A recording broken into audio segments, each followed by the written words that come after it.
UP में आगामी विधानसभा चुनाव की रणनीति बनाने के लिए 28 जुलाई को दिल्ली में बीजेपी की बैठक हुई। इस बैठक में यूपी बीजेपी के सांसद मौजूद रहे। इस दौरान राष्ट्रीय अध्यक्ष जेपी नड्डा ने सांसदों को मिशन 2022 के लिए पिछले चुनाव से भी बड़ी जीत का लक्ष्य दिया है। भी चल रही है, सभी सांसद यहाँ पर हैं, इसलिए शाम को इसलिए रखा जाता है कि इसमें उपस्थिति पूरी हो जाए। जन आशीर्वाद यात्रा भी होगी। हाँ, जन आशीर्वाद जो मिनिस्टर बन के गए हैं वो कम से कम 4 लोकसभाओं का दौरा करते हुए अपनी लोकसभा में जाएंगे। भारतीय जनता पार्टी 12 महीने काम करने वाली पार्टी है तथा केवल वो चुनाव की ही चिंता नहीं करती, और भी जैसे मैंने सिपाही संगठन की बात कही, ये अन्य काम भी हैं।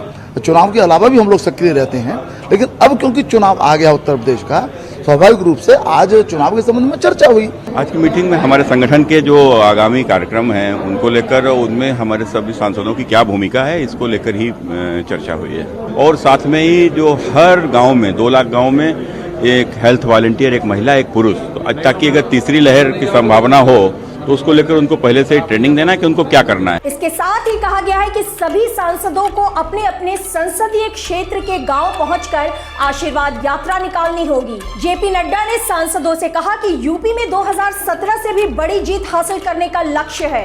28 जुलाई को हुई इस बैठक में यूपी, ब्रज, पश्चिम और कानपुर इलाके के लोकसभा और राज्यसभा सांसदों को संबोधित किया गया। आज होने वाली बैठक में अवध, काशी और गोरखपुर क्षेत्र के सांसदों के साथ चुनाव को लेकर चर्चा की जाएगी। बुधवार को हुई बैठक में यूपी के CM Yogi Adityanath, UP BJP प्रभारी राधा मोहन सिंह, संगठन मंत्री सुनील बंसल, यूपी बीजेपी अध्यक्ष स्वतंत्र देव सिंह भी मौजूद रहे। बीजेपी के राष्ट्रीय अध्यक्ष जेपी नड्डा ने मॉनसून सत्र के बाद सांसदों को उनके संसदीय क्षेत्र में आशीर्वाद यात्रा निकालने का निर्देश दिया है। इस दौरान हर एक गांव को कवर करने का भी निर्देश दिया गया है। कहा गया है कि आशीर्वाद यात्रा के दौरान सांसद खुली जीप में घूमकर जनता से संवाद स्थापित करें। कोरोना के समय में सरकार द्वारा किए गए कामकाज और योजनाओं पर नजर रखें। ये पता करें कि सभी योजनाओं का लाभ गांव वालों को मिल भी रहा है या नहीं।